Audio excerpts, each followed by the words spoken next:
আজ 15ই আগস্ট। আওয়ামী লীগ আমলে সেটা শোক দিবস হিসাবে পালন করা হতো রাষ্ট্রীয়ভাবেই, কিন্তু এখন রাজনীতির পট পরিবর্তনের পর মামলা পুরাই উল্টে গেছে। এখন দেখা যাচ্ছে যে খালেদা জিয়ার জন্মদিন পালন করা হচ্ছে ধুমধাম করে, এবং 32 নম্বরের সামনে পাহারা, ছাত্রদলের লোকেরা, আওয়ামী লীগ বিরোধীরা সেখানে শটডাউন করছে, কেউ যাইতে পারবে না, আওয়ামী লীগ নামতে পারবে না, নামলেই ধরবো। আমরা দেখলাম 2 নারী ফুল নিয়ে গিয়েছিলেন, তারা ফুল দেবেন, শ্রদ্ধা নিবেদন করবেন 32 নম্বরে, কিন্তু পুলিশ একজনকে সেখান থেকে বিদায় করে দিয়েছে এবং আরেকজনকে আমরা দেখলাম পত্রিকায় যে তাকে জিজ্ঞাসাবাদের জন্য নেওয়া হয়েছে। এখন কথা হচ্ছে কে কাকে শ্রদ্ধা জানাবে এইটাও কি রাষ্ট্র নির্ধারণ করে দিবে কিনা? এখন মতবাদ বিভিন্ন থাকতে পারে। এখন আওয়ামী লীগ আমলে বিএনপির লোকেরা তো জিয়াউর রহমানকে স্মরণ করেছেন, আওয়ামী লীগ তো বাধা দেয় নাই যে না, জিয়াউর রহমানকে তোমরা স্মরণ করতে পারবা না। এটা কি হয়েছে? হয় নাই। জাতীয় পার্টির লোকেরা এরশাদকে স্মরণ করতেছে, মিলাদ মাহফিল করেছে। এখন তারা কি বলতে পারে সরকার যে মিলাদ মাহফিল করতে পারবা না, আমরা এরশাদকে পছন্দ করি না? এখন রাজনীতিটা কোথায় গিয়ে পৌঁছেছে? অর্থাৎ মাইট ইজ রাইট, মানে গায়ের জোরে সবকিছু। এটা তো ডেমোক্রেসি না। এখন এটা বলার পর হয়তো আপনি বলবেন আরে ভাই আপনি তো আওয়ামী লীগের দালাল, আপনি এইটা সেটা। না, সেটা না, আপনি যুক্তিতে আসেন।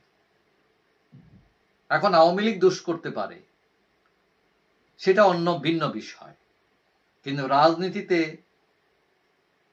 শেখ মুজিবুর রহমান বঙ্গবন্ধুর নেতৃত্বে এই দেশ স্বাধীন হয়েছে, এটা তো সত্য, এটা তো অস্বীকার করতে পারবেন না। এখন এইরকম একজন নেতাকে যদি তারা শ্রদ্ধার সাথে স্মরণ করে অথবা যে হত্যাকাণ্ড হয়েছে সেটার প্রতিবাদ জানায়, এটা কি অন্যায় নাকি রাষ্ট্রবিরোধী কাজ? এখন আপনারা আওয়ামী লীগকে নিষিদ্ধ করেন, শেখ মুজিবকে তো নিষিদ্ধ করেন নাই আপনারা, নাকি শেখ মুজিবকেও নিষিদ্ধ করেছেন আপনারা? নাকি মৃত মানুষের উপর আপনাদের রাগ? হ্যাঁ, শেখ মুজিবুর রহমান তিনি ফেরেশতা না, ইটস ট্রু।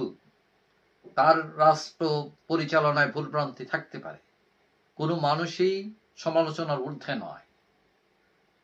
তো এখন যে রাজনীতি শুরু হয়েছে, বিভাজনের রাজনীতি, এখন যে রাজনীতি শুরু হয়েছে হিংসার রাজনীতি, এখন সবাই মানুষ খুব খুশি হয়েছিল অনেকেই যে আওয়ামী লীগ 15 বছরে দুঃশাসন কায়েম করেছে, অনেক উন্নয়ন করলেও অনেক কাজ আছে যে কাজের কারণে আওয়ামী লীগ অনেক সমালোচিত হয়েছে।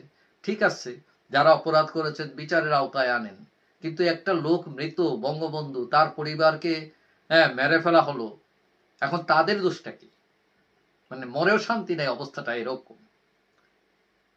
এখন আমাদের এই রাজনৈতিক অঙ্গনে যারা মিঠা মিঠা কথা বলতেছেন, কিন্তু ভেতরে তো সদরঘাট মার্কা রাজনীতি, এবং ওই যে উপর দিয়ে থুতু দিলে নিচেই এসে পড়ে।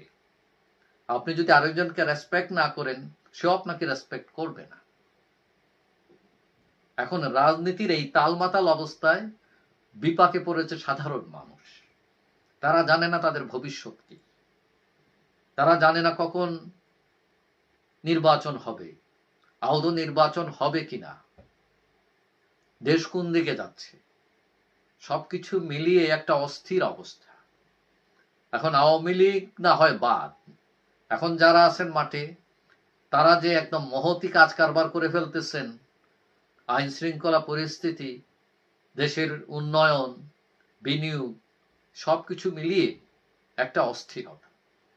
আশা করি সরকার এবং রাজনৈতিক যে দলগুলো আছেন তারা, রাজনীতি কোনো সমস্যা নাই, রাজনীতি হচ্ছে একটা বিজ্ঞান, কিন্তু রাজনীতি করা মানেই না যে আপনি প্রতিপক্ষকে মেরে শেষ করে দিবেন, প্রতিপক্ষকে দাঁড়াতে দিবেন না, প্রতিপক্ষকে কথা বলতে দিবেন না।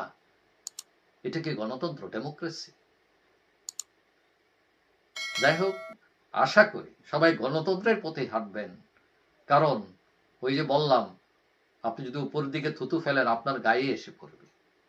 সুতরাং আজকে যারা এই অরাজকতা করছেন, নৈরাজ্য করছেন, পরদিন যে তারাও ওই নৈরাজ্যের শিকার হবেন না, সেটা কেউ গ্যারান্টি দিয়ে বলতে পারে না।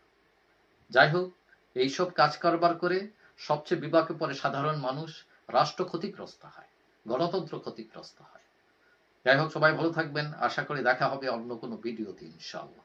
আল্লাহ হাফেজ।